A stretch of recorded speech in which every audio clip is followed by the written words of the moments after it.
You may not realize it, but we're surrounded by arguably the greatest, most revolutionary invention of the last 50 years. It's in TVs, stereos, watches, cars, phones, traffic lights, and pretty much every appliance in your kitchen. In fact, these days, if a device uses electricity, it probably uses one. The tiny gizmo in question is, of course, the silicon chip. Making these extraordinary miniature electronic brains is one of the most complex manufacturing tasks ever attempted. So, how do they do it? Texas, USA. Home to big stuff. Big cows, big boots, big hats, big mustaches. But Texas is also the birthplace of a miniaturized miracle, the silicon chip. And here in Sherman, 20 miles north of Dallas, is the MEMC fabrication facility. In this strange, futuristic-looking plant, they produce silicon wafers, which are the basis for all modern microchips.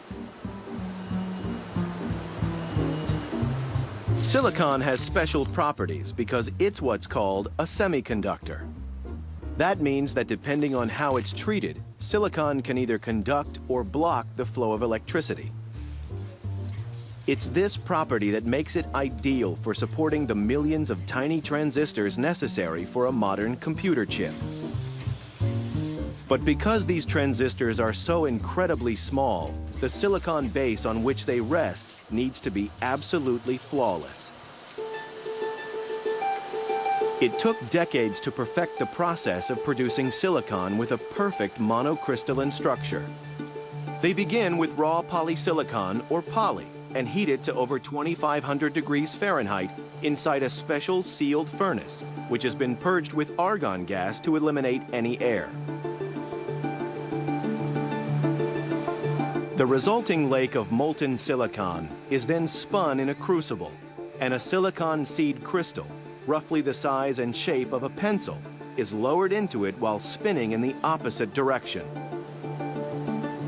As the molten polysilicon is allowed to cool, the seed crystal is slowly withdrawn at around 1.5 millimeters a minute.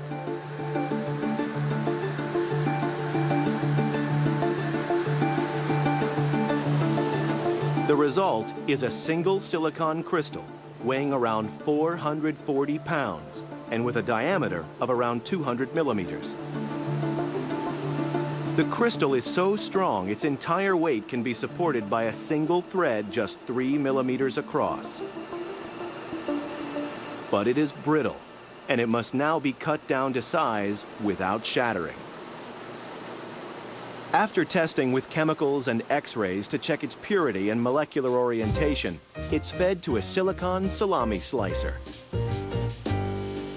This 10-ton wire saw uses a fast-moving web of ultra-thin wire to produce wafers of silicon that are just 2/3 of a millimeter thick and 99.999% pure.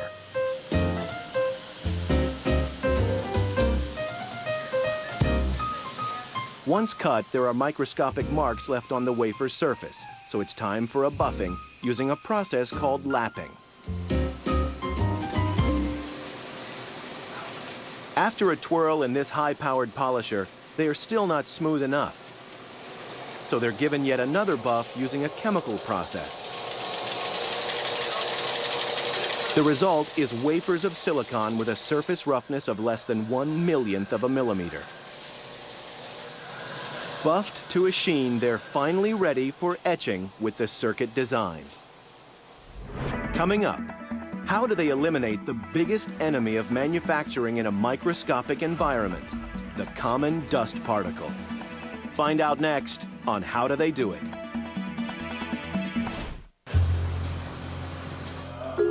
Packing millions of transistors onto these tiny silicon wafers is the job of chip manufacturers like Texas Instruments. Back in 1958, the inventor of the integrated circuit, Jack Kilby, managed to squeeze a single transistor onto his design. These days, the latest generation uses almost 1 billion, And according to Moore's law, that number doubles every 2 years. Of course, the more they try and pack into the design, the smaller each transistor needs to get.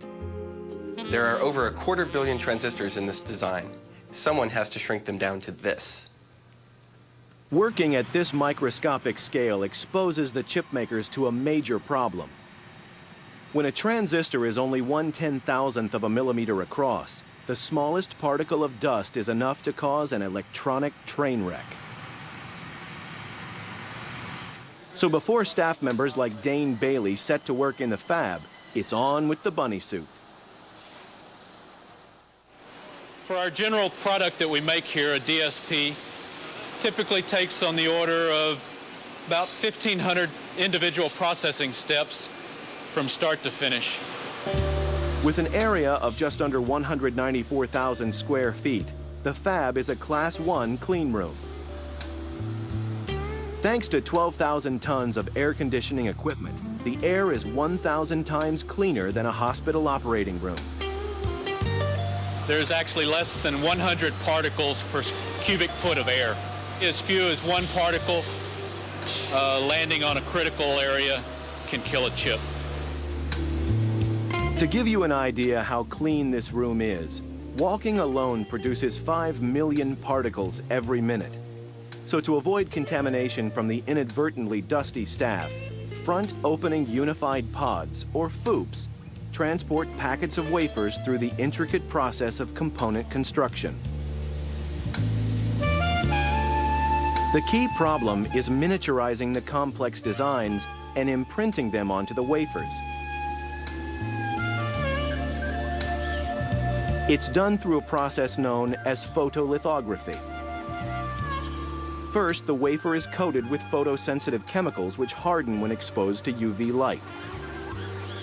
In sealed darkrooms, light is shown through an image of the design, then through a miniaturizing lens and onto the coated wafer.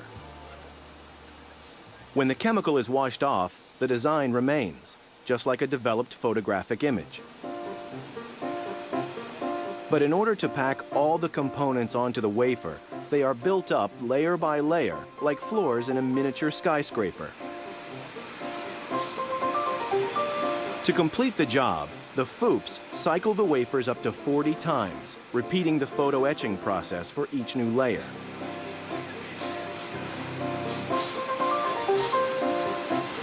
Some layers are cooked, some blasted with ionized plasma, some bathed in metals. Each different type of treatment changes the properties for that layer and slowly forms part of the jigsaw making up the chip's design. The finished sheets of silicon wafer carry up to 1,000 individual microchips and billions of circuit elements. All that remains is to slice and dice, and the journey from sand to circuit board is complete. What was once a worthless pile of sand can now change hands for more than nearly $700 an ounce and calculate pi to 1,000 decimal places in the blink of an eye. Metaphysical poet William Blake reckoned he could see the world in a grain of sand. But if he were to look again today, he would surely be more amazed to discover a billion tiny transistors.